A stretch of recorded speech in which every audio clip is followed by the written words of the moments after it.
Dear students, in the session and the next session, we learned about the measurement and scaling techniques. Under this session, we know the meaning of measurement and classification of scales of measurement. Under the classification of scales of measurement, we learn only the first two scales, that are the nominal scale and the ordinal scale.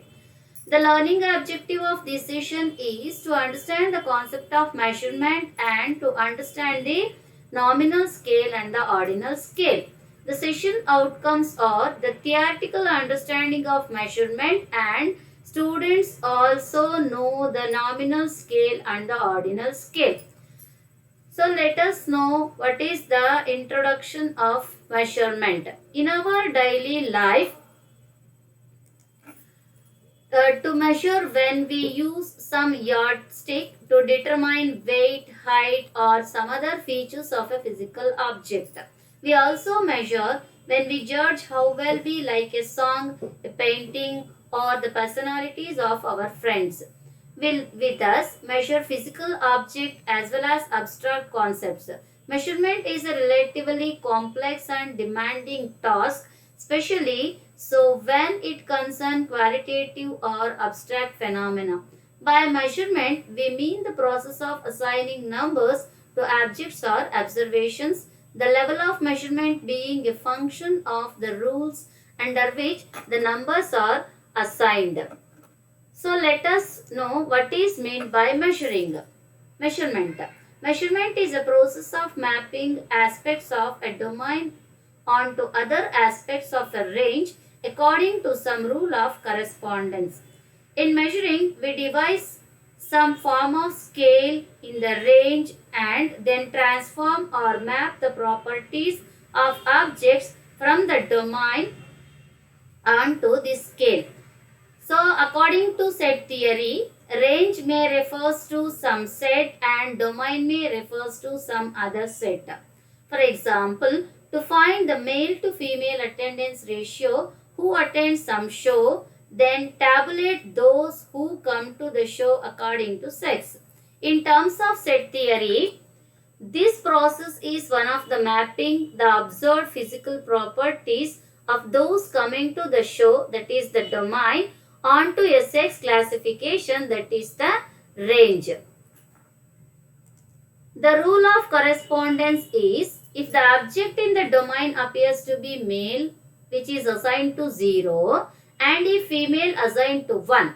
In this artificial or nominal way, categorical data, that is qualitative or descriptive data, can be made into numerical data, and then we thus code the various categories. We refer to the numbers we record as nominal data. In those situations, when we cannot do anything except set up inequalities, refer to the data as ordinal data. For instance, if one mineral can scratch another, it receives a higher hardness number, and on Mohs scale, the numbers from 1 to 10 are assigned respectively: talc, gypsum, calcite, fluorite, apatite, feldspar, quartz, topaz, sapphire and diamond. With these numbers, we can write 5 is greater than 2 or 6 is less than 9, as apatite is older than gypsum and feldspar is softer than sapphire. Next, when we addition to setting up inequalities, we can also form differences. We refer to the data as interval scale. Suppose we are given the following temperature readings. The temperature readings is given in degree Fahrenheit. For example, 58 degree, 63 degree, 70 degree, 95 degree, 110 degree, 126 degree and 135 degrees. In this case, we can write 100 degree is greater than 70 degree, or 95 degree is less than 135 degree, which simply means that 110 degree is warmer than 70 degrees and that 95 degree is cooler than 135 degrees. When we addition to setting up inequalities and forming differences. We can also form quotients, that is, when we can perform all the customary operations of mathematics, we refer to such data as ratio data. In this sense, ratio data includes all the usual measurements of length, height, money amounts, weight, volume, area, pressures, etc.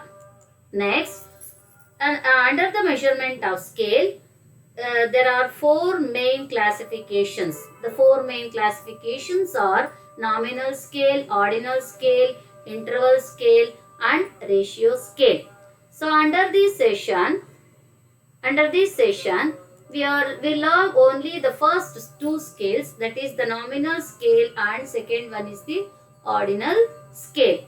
Nominal scale means it is a simply a system of assigning number symbols to events in order to label them. For example, the assignment of numbers of basketball players to identify them, in order to identify them. Nominal scales provide convenient ways of keeping track of people, objects, and events. Neither can one usefully compare the numbers assigned to one group with the number assigned to another groups. The counting of members in each group is the only possible arithmetic operation when a nominal scale is employed. Accordingly, we are restricted to use mode as the measure of central tendency. There is no generally used measure of dispersion for nominal scales. Chi-square test is the most common test of statistical significance that can be utilized, and for the measures of correlation, the contingency coefficient can be worked out. Next, second one is the ordinal scale. The ordinal scale places events in order. Rank orders represent ordinal scales and are frequently used in research relating to qualitative phenomena. A student's rank in his graduation class involves the use of an ordinal scale. For example, if Ram's position in his class is 10 and Mohan's position is 40, it cannot be said that Ram's position is 4 times as good as that of Mohan. The statement would make no sense at all. Ordinal scales only permit the ranking of items from highest to lowest. Ordinal measures have no absolute values, and the real differences between adjacent ranks may not be equal.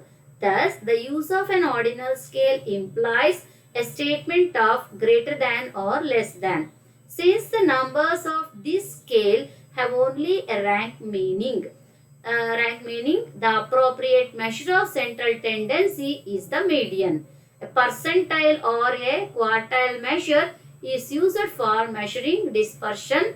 Correlations are restricted to various rank orders. So, this session we learned about the meaning of measurement and first two methods of scales, nominal scale and the ordinal scale. The other two scales are studied in the next session.